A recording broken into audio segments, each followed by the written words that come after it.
आज मैं आप सभी को एक बुरी घटना के बारे में बताने जा रहा हूँ। एक रात में अपने गांव से मित्र विक्रम के साथ अंधेरी रात में जंगल के रास्ते से बस स्टैंड की ओर जा रहा था। तो मेरे मित्र ने बोला, मित्र इस जंगल से जल्दी जल्दी चलते हैं वरना समस्या खड़ी हो जाएगी। तो मैंने अपने मित्र से पूछा, क्या बात है? तो वह कुछ ना बोलकर बस चलते ही जा रहा था। मैंने उसे दूसरी बार पूछा तो उसने इस जंगल के बारे में बताया कि लगभग 4-5 साल पहले की बात है। एक आदमी इन जंगल के रास्ते से रात को गुजर रहा था। जंगल में पेशाब करने के लिए एक पेड़ के नीचे रुक गया। उसके बाद वह जैसे ही थोड़ा आगे गया तो उसे किसी बच्चे की रोने की आवाज़ सुनाई दी।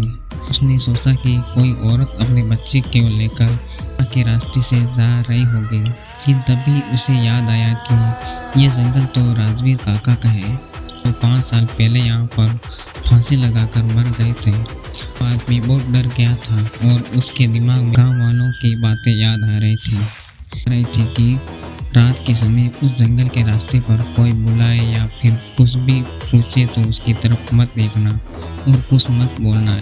ये सब सोचकर उसके पसीने सूखने लगे और वह जैसे जैसे आगे बढ़ रहा था तब बच्चे की रोने की आवाज़ तेज होती जा रही थी। तभी अचानक उसने देखा कि छोटा बच्चा पेड़ के नीचे रो रहा है। तो उससे उस बच्चे को रोता नहीं देखा गया।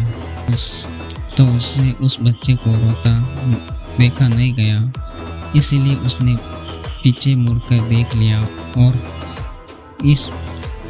उस बच्चे को उठाकर चलने लगा। तभी थोड़ी देर बाद उस बच्चे का वजन बढ़ने लगा। तब उसने देखा कि अचानक इस बच्चे के हाथ पांव यहाँ तक कि उसका शरीर बड़ा हो रहा था। तभी उसने उस बच्चे को ज़मीन पर गिरा दिया।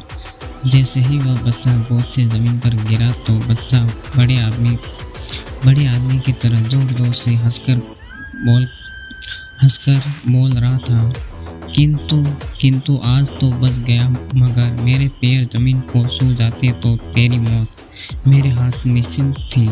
ये कहते ही वह बच्चा गायब हो गया। वह इंसान लड़खड़ा कर अपने घर कैसे तैसे पहुंचा और उसे जोर से बुखार आ गया।